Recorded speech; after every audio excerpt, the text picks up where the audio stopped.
A Vort from the Rebbe on this week's Parshas Vaeschanan. In Parshas Vaeschanan, the Torah talks about Orei Miklot. Orei Miklot were cities that if somebody killed another person b'sheigig unintentionally, would have to run to one of these cities, and there he would be protected. There were 6 such cities, 3 in Eretz Yisrael proper, 3 in this side of the other side of the Yarden, which we call Leibel Yarden, were Ruvain and Gad and half a Shefer Menashe settled in the lifetime of Moshe Rabbeinu yet. And Moshe Rabbeinu was the one that chose and separated and put aside 3 of the cities in Leibel Yarden. And the other 3 were set aside later after Eden crossed the Yarden, etc., etc. And the din is, as Rashi says, that the 3 that Moshe Rabbeinu set aside did not take effect, did not work yet, till the other 3 were set aside later on when they crossed the Yarden. But nevertheless, Moshe Rabbeinu separated them. And I'll read what Posik says and what Rashi says. The Posik says, Ozi Avdul Moshe Sholosh Orim Be'Ever Yarden. That Moshe Rabbeinu separated 3 cities in Ever Yarden. And this is what Rashi says. Nosan Leiv Li Eschored L'Dover She'avdila. Moshe Rabbeinu put his heart, which means put his mind, decided with fear to separate them, to put them aside. Which means, Rashi is like saying that Moshe Rabbeinu had to think about it. Moshe Rabbeinu hesitated from doing this. And he did it with fear. He nevertheless did it. And the Rashi continues, and even though the 3 that he chose would not absorb the people to protect them till after those on the other side of the Yarden were put aside, Omar Moshe, still Moshe said, mitzvah she'ef shelakaymo akaymena. Any mitzvah that I could do, and I'm able to do it, I will do it. But the bottom line is, we see from here that Moshe Rabbeinu, when he did this, he hesitated to do it. Almost, he was afraid to do it. That's what Rashi lias chored ledovar. He was afraid, he hesitated from doing it. And the question the Rebbe asked, why did Moshe Rabbeinu hesitate from doing it? What was the fear here that he had from putting aside the Orei Miklot? And the Rebbe says, I'll explain it based on another question. Why Taka did the Torah make that the Orei Miklot on Ever Yarden would not work till after they separated the ones the other side of the Yarden in Eretz Canaan and Eretz Yisrael?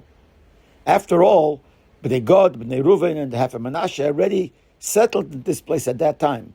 So there were people living there already. So don't they need protection in case someone kills somebody b'shegig? So why did they have to wait to work till after the other 3 on the other side of the Yarden were later on put aside? And the Rebbe explains, because as long as Moshe Rabbeinu was alive, you didn't need Orei Miklot. The Yidden didn't need Orei Miklot. Since they were so close connected to the Eibishter, that held them back to make this thing of maybe killing somebody, even b'shegig. We know that if a person is in high madrege, he won't even do an avera b'shegig. So as long as Moshe Rabbeinu was alive, there was no chash that a Yid should kill somebody b'shegig. As the Posik says, Moshe Rabbeinu himself said, "V'atem adveikim Hashem alekeichem chayim kol chamayim." You are connected to Hashem, so you're alive. If you're connected to Hashem, there is life. So only after Moshe Rabbeinu passed away and entered into Eretz Yisrael, then there was a possibility that somebody might kill somebody, and therefore you need Orei Miklot. And that's why only needed Orei Miklot, that it should work only after the Eden crossed the Yarden. So now we understand why Moshe Rabbeinu, when he did this, when he was involved in preparing the Orei Miklot, he was afraid, he felt bad, he hesitated. Because since this inyan shows that the Yidden will go down to a lower level. This whole idea of a possibility that somebody should kill somebody is because the Yidden will be in a lower level. So Moshe Rabbeinu, when he got involved in making the Orei Miklot, this brought out with him the feeling that the time will come that the Yidden will lower their level and there will be a possibility for somebody to kill somebody b'shegig, and that's what you know Orei Miklot. So he did it. He nevertheless did it because he knows that whatever I could do to help a Yid, no matter how low he is, Moshe Rabbeinu did his share to be able to help, even though it didn't work yet, but it started the process of helping. So Moshe Rabbeinu did it, but he did it together with fear, with hesitation, because he felt that this is one of the things that represents that there will be a Yerida in the Yidden. That's what Rashi means. Nosan leiv, this is al pichsidis.